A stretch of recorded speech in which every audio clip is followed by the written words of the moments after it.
अगर आप फिट और हेल्दी लाइफ जीना चाहते हैं तो आपको आपके खाना खाने के तरीकों में कुछ बदलाव करने बेहद जरूरी हैं।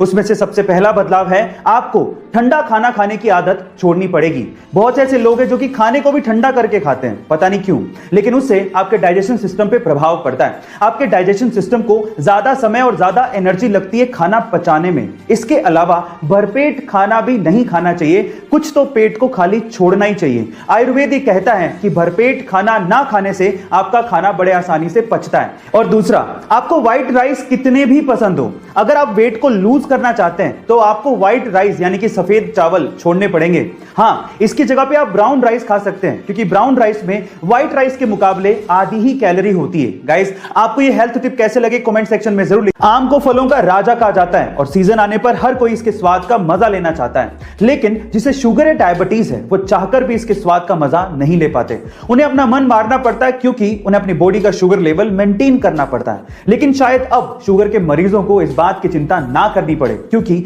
हमारे पड़ोसी देश पाकिस्तान के कुछ एक्सपर्ट्स ने scientifically modified sugar free mango बना लिए। जी हां गाइस, आप ठीक सुन रहे हैं, शुगर फ्री मैंगो अब मार्केट में आने वाले हैं, जो कि सोनारो, ग्लेन और कैट के नाम से मिलेंगे, जिसमें 4 से 6% ही शुगर का कंटेंट होगा।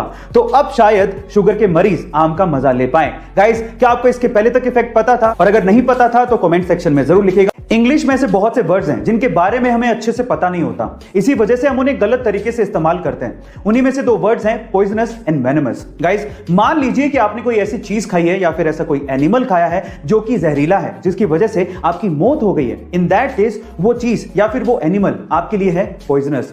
लेकिन अगर कोई एनिमल आपको बाइट करे या खाए और उसकी वजह से आपकी मौत हो जाए, इन दैट केस वो आपके लिए पॉइजनस नहीं है, वो आपके लिए है वेनमस। जैसे कि स्नेक आपके लिए है वेनमस। क्या इसके पहले तक इफेक्ट आपको पता था? और अगर नहीं पता था तो कमेंट सेक्शन में जरूर लिखिएगा। एक मां अपने बच्चों के लिए कुछ भी कर सकती है, और कुछ ऐसा ही किया यूपी के वाराणसी की 75 साल की अमरावती देवी ने अपने बेटे के लिए, जिसका बेटा आज से 4 साल पहले फ्रूट की गाड़ी लेके नेपाल जा रहा था, लेकिन रास्ते में ही सामने वाली गाड़ी से उसका एक्सीडेंट हो गया और सामने वाले की मौत हो गई।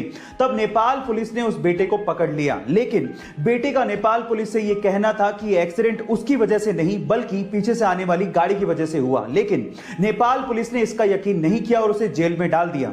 अब जेल से बाहर निकाला जा सकता था, लेकिन उसके लिए 7 लाख रुपयों की जरूरत थी, जो कि उस बूढ़ी मां के पास नहीं थे। फाइनली ये बूढ़ी मां एक तख्ती पर अपने बेटे की रिहाई की गुजारिश लेके वाराणसी के सड़कों पर 4 साल तक घूमती रही, और फिर इस मां के 4 साल का संघर्ष काम आया और बीएचयू के छात्रों की मदद से नेपाल से उसके बेटे को रिहा करवाया गया।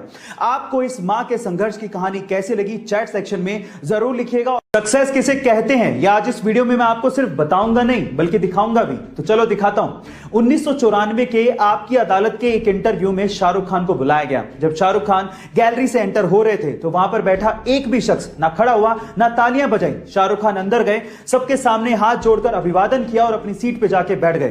तो वहां के लोग कुछ इस तरह से रिएक्ट कर रहे थे, ना जाने किसको बुला लिया हो। लेकिन 21 साल बाद साल 2015 में जब शाहरुख खान को आपकी अदालत के इंटरव्यू में दोबारा बुलाया गया तो दीवानगी का आलम कुछ अलग लेवल पे था। लोग खड़े हुए, सीटियां बजाई, तालियां बजाई और शाहरुख खान का अभिवादन किया। गाइस, इसी दिन के लिए तो हर इंसान जी तोड़ मेहनत करता है। वो कहते हैं ना, खुद ही को कर बुलंद इतना कि खुदा बंदे से खुद पूछे बता तेरी रजा क्या है।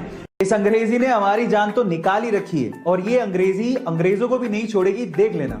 अब ऐसे ही कुछ एक फनी इंसिडेंट हुआ जिसे सुनने के बाद आपको बहुत हंसी आएगी। अब आपको भी पता है कि अमेज़न पे सब कुछ बिकता है, तो अमेज़न पे गोबर के उपले भी बिक रहे थे, जिसको उन्होंने अंग्रेजी में मेंशन कर रखा था। अंग्रेजी में गोबर के उपलों को होली काओ डंग केक लिखा हुआ था। इसका मतलब लास्ट में था केक।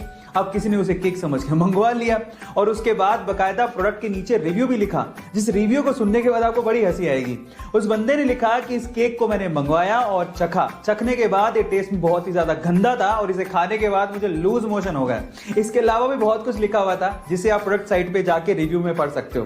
गाइस, ये फनी इंसिडेंट सुन के आपको कैसा लगा चैट सेक्शन में जरूर लिखिएगा, और ऐसे अमेजिंग वीडियोस के लिए यूट्यूब पे हमारे चैनल को सब्सक्राइब कर लीजिएगा, और अगर आप इंस्टाग्राम पे देख रहे हैं तो मुझे फॉलो करना मत भूलिएगा। मिलते हैं अगली वीडियो में।